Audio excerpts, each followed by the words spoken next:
बच्चों के बारे में ऐसे कहा जाता है कि बच्चे गीली मिट्टी हैं या कोरी स्लेट हैं,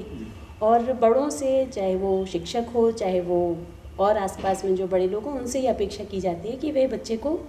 इस तरह की चीज़ें बताएंगे जिससे कि बच्चे एक ख़ास तरह का माहौल देंगे, और उसमें बच्चे को अगर कुछ चीज़ें बार बार बताई जाएं, समझाई जाएं, तो बच्चे चीज़ों को सीखने लग जाते हैं। ये शिक्षा में हमारे यहाँ ख़ास तौर से प्रचलित रही एक अप्रोच है, जिसमें कि बच्चे के साथ बार बार विभिन्न विषयों में चीज़ों की अंतर्क्रिया कराई जाती है, और बच्चे धीरे धीरे उसके स्तर के ऊपर स्तर बच्चा उस चीज़ को सीखता चला जाता है, और ये माना जाता है कि इस तरह बच्चों का सीखना हो जाता है। निर्माणवाद इस अप्रोच से एक काफ़ी अलग स्टैंड लेता है, एक अलग पोजीशन लेता है, जहाँ पे कि बच्चे को जो अब तक की जो प्रचलित प्रक्रियाएं रही है, जिसके अंदर बच्चे को कोरी स्लेट माना जाता है, बच्चे को निष्क्रिय ग्रहणकर्ता के रूप में देखा गया है, जहाँ पे कि बच्चे की खुद अपनी कोई सक्रिय एजेंसी नहीं है, इसके बिल्कुल भिन्न एक पोजीशन लेता है। वहाँ पे इस बात को समझा गया है कि बच्चा ऐसा नहीं है कि बच्चा अपने आप में सीखने की प्रक्रिया में बच्चा खुद सक्रिय नहीं होता है। सिर्फ जो उसे माहौल दिया जा रहा है, सिर्फ जो उसे बताया जा रहा है, उसे ही बच्चा ग्रहण नहीं कर रहा, उसे ही बच्चा रिसीव नहीं कर रहा है, बल्कि अपने सीखने की प्रक्रिया में बच्चा खुद भी एक स्वायत्त एजेंसी है, वो खुद संज्ञानात्मक रूप से सक्रिय है। वो अपने आसपास की दुनिया को खुद देखता है, महसूस करता है, जानता है, और इस प्रक्रिया में वो खुद लगातार सक्रिय रहता है।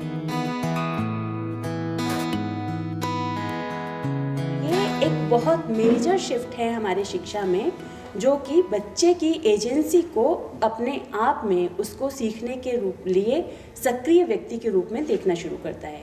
और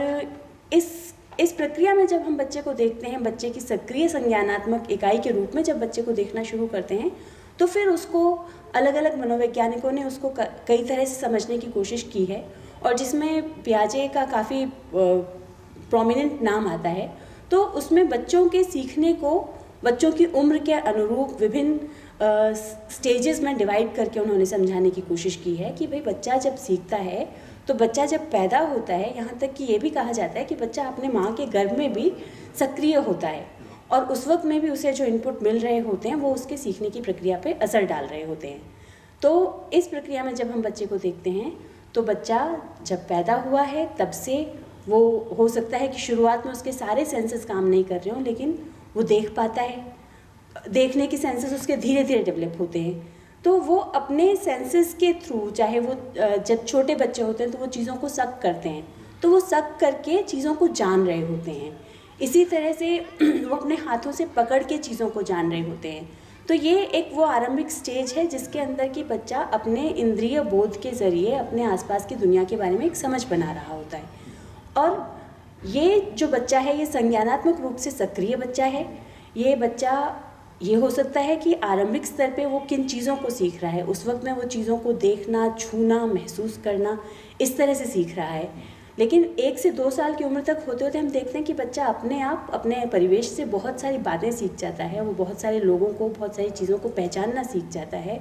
वो लगभग एक पूरी भाषा को इस्तेमाल करने लग जाता है, जो भी उसके परिवेश में भाषा मौजूद होती है। तो इस चीज़ को समझना बहुत इम्पॉर्टेंट है कि बच्चा कैसे अपनी उम्र के साथ लगातार अपने आप, जहाँ पे कि सक्रिय, उसको सीधे सीधे कोई सिखाने के लिए इनपुट दिया जा रहा है ऐसा ज़रूरी नहीं है। बहुत सारी चीज़ें बच्चा अपने प्रयास से सीख रहा है। जैसे कि भाषा सिखाने के लिए उसको कोई अलग से एक्सप्लिसिट इंस्ट्रक्शन माँ बाप या किसी भी कहीं से नहीं मिल रहा होता है, लेकिन बच्चे के परिवेश में जो भाषा बोली जा रही है, बच्चा बहुत सारी भाषा 2 साल का, 2.5 साल का होते होते बोलने लग जाता है। इसी तरह से हम देखते हैं कि बच्चा इसके बाद में बहुत अपने आसपास परिवेश की बहुत सारी चीज़ों को, बहुत सारी यहाँ तक कि अमूर्त बातों को 5 से 6 साल का होते होते, 7 साल का होते होते बच्चा जिस तरह की अंतर्क्रिया अपने आसपास के लोगों के साथ करने लगता है, तो उसमें जितनी चीज़ें उसको सिखाई जाती है सायास कोशिशें करके, उसके अलावा बहुत सारी चीज़ें बच्चा अपने स्तर पे सीखने लग जाता है। लेकिन यहाँ पे देखते हैं कि ये बच्चा जो 6-7 साल की उम्र तक अपने आसपास की दुनिया की एक समझ बनाने लगता है, इस उम्र तक बच्चे को जो एक चुनौती उसके सामने रहती है वो ये है कि वो दूसरे के नज़रिए से चीज़ों को नहीं समझ पाता है। उसके अपने नज़रिए से तो वो चीज़ों को समझ पाता है। और इसीलिए देखते हैं कि बच्चे नकल करते हैं, तरह तरह के खेल खेलते हैं, लेकिन बहुत बार बच्चों को जब कोई बात समझाना चाहते हैं तो बच्चे उस बात को नहीं समझ पाते हैं और तब बड़ों को लगता है कि वो ज़िद कर रहा है। लेकिन ये उसके विकास की प्रक्रिया के अंदर एक ऐसी स्टेज है जहाँ पे कि वो दूसरे के नज़रिए से बात को समझ नहीं पाता है, और इसलिए वो कई बार हमें लगता है कि वो ज़िद कर रहा है, वो बात को समझ नहीं रहा है। लेकिन यही बच्चा 7-8 साल की उम्र को पार करते करते और ज़्यादा अमूर्तन की स्थिति में चला जाता है। वो दूसरों की बातों को दूसरों के नज़रिए से भी समझने लगता है, दुनिया को दूसरे नज़रिए से समझने लगता है। लेकिन यहाँ पे भी बच्चे के सामने जो चुनौती रहती है कि इस उम्र तक बच्चा अपने आसपास कुछ चीज़ों को लगातार देखते हुए हो सकता है कि वो उनके आधार पे कुछ सिद्धांत कर सकता है कि कोई एक तरह की प्रक्रिया अगर बार बार दोहराई जा रही है तो उससे कुछ निष्कर्ष वो निकाल सकता है। लेकिन कि अगर उस बच्चे के सामने कुछ निष्कर्ष रख दिए जाए तो ज़रूरी नहीं है कि वो उसके आधार पे आगे अपने उसके निहितार्थों को आगे खुद समझ सके, खुद गढ़ सके। और इस उम्र को, इस तरह की अवस्था को भी 11-12 साल के होते होते बच्चा लगभग पार कर जाता है। बच्चा किसी भी तरह के अमूर्तन में जितनी उसकी समझ है, जितना उसके ज्ञान का दायरा है, उसमें वो बहुत सारी अमूर्त अवधारणाओं को समझने लगता है, बहुत सारी समस्याओं के अमूर्त स्तर पे भी वो समाधान तलाश करने लग जाता है। तो ये बच्चे को समझने के लिए और बच्चे के सीखने की प्रक्रिया को समझने के लिए, ये जो बच्चे की उम्र के साथ जो उसका लगातार विकास हो रहा है और जिसके अंदर कि वो खुद सक्रिय रूप से अपने सीखने की प्रक्रिया को निर्देशित कर रहा है, ये एक निर्माणवाद की बहुत अहम स्थापना है जो अब से, इससे पहले की जो शिक्षा के बारे में समझ रही थी उससे एक बड़े बदलाव की तरफ इंगित करता है। तो अगर बच्चा इस तरह का एक सक्रिय संज्ञानात्मक इकाई है तो फिर उसके सीखने सिखाने की प्रक्रियाएं किस तरह की होनी चाहिए। फिर दूसरा प्रश्न यह आता है कि बच्चा जो कि इससे पहले की शिक्षा के बारे में मान्यता रही है, जिसके अंदर कि बच्चे को एक खास तरह का परिवेश, खास तरह का माहौल दिया जाता है और ये माना जाता रहा है कि बच्चे को हम जैसा माहौल देंगे, उस तरह के माहौल में हम जो उसको बनाना चाहेंगे, जो उसे सिखाना चाहेंगे, वो बच्चा सीख जाएगा। लेकिन बच्चा किसी न किसी सामाजिक परिवेश के अंदर है, वो सामाजिक परिवेश भी उसके सीखने सिखाने पे कोई फ़र्क डालता है। तो इस बात को भी निर्माणवादी जो सिद्धांतकार हैं उन्होंने इस बात को भी समझा और स्वीकारा कि बच्चा अपने, पहली बात तो वो खुद सक्रिय है और दूसरी बात ये कि वो जिस भी परिवेश में उसने जन्म लिया है, जिस भी परिवेश में वो बड़ा हो रहा है, वो परिवेश उसके सीखने सिखाने को प्रभावित करता है, उस पर असर डालता है। वो जो अनुभव अपने परिवेश से अर्जित करते हैं वो अनुभव उसके आगे की चीज़ों को समझने में और आगे सीखने में उसको मदद करते हैं। तो ये ऐसे आधारभूत सिद्धांत हैं जो बच्चे के सीखने सिखाने की प्रक्रिया के बारे में एक नई तरह की दृष्टि देते हैं। अब जब हम ये देखते हैं कि बच्चा अपने अनुभव से सीख रहा है, बच्चा अपने प्रयासों से अपने संज्ञानात्मक स्तर के विकास के क्रम में सीख रहा है, तो फिर ऐसा नहीं हो सकता कि जो उसे सिखाया जाना है वो किसी एक गढ़े हुए सांचे में रखी हुई चीज़ें हों और बच्चा हूबहू उनको आत्मसात कर ले, बच्चा उनको सीख जाए। क्योंकि अब ये जो सक्रिय व्यक्ति है ये लगातार चीज़ों को समझ रहा है, तो वो अपने ज्ञान का निर्माण खुद कर रहा है। तो वो अपने ज्ञान का निर्माण जब खुद कर रहा है तो इसका मतलब कि ज्ञान का कोई बंधा बंधाया पुलिंदा नहीं है। उसको लगातार, अगर मान लीजिए कि कुछ बहुत सारी बातें ऐसी हैं जो कि पहले से समझ ली गई हैं, बूझ ली गई हैं, लेकिन बच्चे के सीखने की प्रक्रिया में उसको रोज़ाना उसने इस बात को खुद डिस्कवर किया है, उसने अपने सीखने को, उसने किसी नई चीज़ को खुद खोजा है। ये जो एहसास है, इसमें जो अचीवमेंट का एहसास है, ये बहुत इम्पोर्टेंट है। हम जब निर्माणवादी पद्धति की बात करते हैं तो इसके अंदर शिक्षक की भूमिका बहुत महत्वपूर्ण हो जाती है, क्योंकि अब उसे कोई भी तयशुदा ज्ञान की पोटली नहीं है जो कि उसे उठा के और बच्चे को हस्तांतरित कर देनी है। उसके सामने कोई तयशुदा प्रक्रियाएं नहीं हैं जिसको कि उसे रोज़ाना दोहराते रहना है, बल्कि उसके सामने अब स्थिति ये है कि उसे ये देखना है कि उसके सामने जितने बच्चे हैं वो बच्चे अपनी उम्र के अनुसार किस स्तर पे हैं, अपने प्रयासों से, अपने परिवेश से जो उन्होंने सीखा है उसमें वो किस स्तर पे हैं। और इसलिए हर एक बच्चा हो सकता है कि एक अलग स्तर पे हो, क्योंकि जो संज्ञानात्मक जिन अवस्थाओं की हम बात करते हैं, जिसमें कि बच्चा अपने सीखने को निर्देशित कर रहा होता है, तो बच्चे गुजरते उन्हीं अवस्थाओं से है। लेकिन ये हो सकता है कि किसी बच्चे को एक ही अवस्था से गुजरने में, मान लीजिए कि ये बात कहें कि दूसरे के नज़रिए से चीज़ों को समझ पाना, अब हो सकता है कि कोई बच्चा जिस तरह का उसका अनुभव रहा या जिस तरह की उसने प्रक्रियाएं उसके साथ में घटित हुई,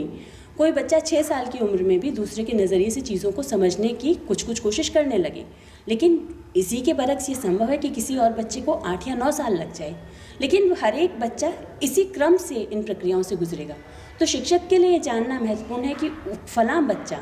इस वक्त कितना कर सकता है और वो क्या करने के लिए अब तैयार है, और इसी के अनुरूप शिक्षक को उस बच्चे को सिखाने के अनुभव देने पड़ेंगे। तो शिक्षक को अपने आप को रोज़ाना अपनी प्रक्रियाओं पे पुनर्विचार करना होगा कि उसने आज अगर कक्षा में बच्चों के साथ कुछ काम किया तो उसको हर एक बच्चे के बारे में सोचना होगा कि अच्छा, अमुक बच्चा आज की कक्षा प्रक्रियाओं में किस तरह की हिस्सेदारी कर पाया, तो क्या वो इस तरह की गतिविधि को करने के लिए अभी तैयार है या उसे अभी और समय चाहिए, या हो सकता है कि उसके साथ में आज जो हम प्रक्रियाएं कर रहे हैं वो बच्चा उस प्रक्रिया से काफ़ी अच्छी तरह से परिचित हो चुका है और अब उसे सीखने के प्रति उसकी रुचि बनी रहे, इसके लिए उसे और आगे के स्तर पे चीज़ें उसके सामने रखे जाने की, उसको और नए अनुभव दिए जाने की ज़रूरत है। तो अब ऐसे में कक्षा जो है वो एकांगी कक्षा नहीं हो सकती, पूरी कक्षा एक ही स्तर पे एक ही तरह से काम करेगी, ये नहीं हो सकता। तो ऐसे में शिक्षक को सोचना पड़ेगा कि उसकी कक्षा के अंदर अलग अलग बच्चे हैं, तो उन बच्चों में कौन से ऐसे बच्चे हैं जो लगभग एक स्तर पे हैं, जो एक दूसरे के साथ मिल के काम कर सकते हैं, कौन से बच्चे हैं जो अभी थोड़ा पीछे हैं, कौन से बच्चे हैं जो थोड़ा आगे हैं, कहाँ बच्चों को जो एक स्तर पे हैं उन बच्चों को एक साथ कुछ काम दिए जाने की ज़रूरत है, और कहाँ कुछ ऐसा किया जाए कि जो बच्चे एक कदम आगे चले गए हैं और जो बच्चे एक कदम पीछे हैं उन्हें आपस में मिलकर अंतःक्रिया करने के मौके दिए जाएं। क्योंकि बहुत सारा सीखना जो है वो बच्चे सीधे सीधे किसी शिक्षक के निर्देश से ही सीख रहे हो ज़रूरी नहीं है, बहुत सारी चीज़ें बच्चे आपस में अपने सहपाठियों के साथ में भी सीख रहे होते हैं। और इसी प्रक्रिया के अंदर जहाँ शिक्षक की भूमिका इस लिहाज से महत्वपूर्ण है कि बच्चों को किस तरह का सीखने का अवसर, किस तरह का सीखने का माहौल अब इस रूप में उपलब्ध कराया जाए कि बच्चे खुद सीखने में सक्षम, सीखने में सक्रिय संज्ञानात्मक इकाई के रूप में भागीदारी कर रहे हैं और उनके अपने अनुभव इसमें बहुत महत्वपूर्ण हैं। इसी के साथ साथ उनको क्या सामग्री उनके लिए उपयोगी हो सकती है, जिसमें पाठ्यपुस्तक भी हो सकती है और पाठ्यपुस्तक के अलावा जो भी कक्षा के अंदर सामग्री इस्तेमाल की जाती है वो तमाम सामग्री हो सकती है। अगर एक निर्माणवादी पद्धति से काम करने के लिए पाठ्यपुस्तकें बनाई जानी हैं तो इस पाठ्यपुस्तक को भी इस तरह का होना होगा कि वो बच्चे के साथ संवाद करती हो, क्योंकि अब पाठ्यपुस्तक के अंदर कोई तयशुदा ज्ञान की ऐसी जमा पूंजी नहीं है जिसको कि बच्चे को लगातार बार बार पढ़ के और याद कर लेना है, क्योंकि हम ये मान के चल रहे हैं कि बच्चा अपने ज्ञान का निर्माण खुद कर रहा है। तो फिर पाठ्यपुस्तक को बच्चे को ऐसे अवसर ज़्यादा से ज़्यादा देने होंगे जिसमें कि बच्चा जिस बात को पढ़ रहा है, जिस भी विषय की पाठ्यपुस्तक उसके हाथ में है, तो वो पाठ्यपुस्तक उसको तरह तरह के प्रश्न करने के लिए प्रेरित करे। वो उसे अगर मान लीजिए किसी अवधारणा से परिचित करा रही है तो बच्चे खुद उस अवधारणा को कैसे समझ पा रहे हैं, क्या उनके पहले से उसके बारे में कोई आग्रह थे, क्या उन्होंने अपने आसपास किसी चीज़ को होते हुए देखा है जिसको कि वो उससे जोड़ के देख पा रहे हों। तो इस तरह के अवसर ज़्यादा से ज़्यादा पाठ्यपुस्तक के अंदर भी ऐसी गतिविधियाँ, ऐसे पाठों का चयन जो उसकी इन सारी क्षमताओं को ध्यान में रखकर किए गए हों, इनका संयोजन भी इसके अंदर करना होगा। तो इस तरह से देखा जाए तो एक निर्माणवादी कक्षा जो है और एक निर्माणवादी पाठ्यपुस्तक है वो पूरी तरह से बच्चे को लगातार सक्रिय रखने की प्रक्रिया का एक नाम हम कह सकते हैं।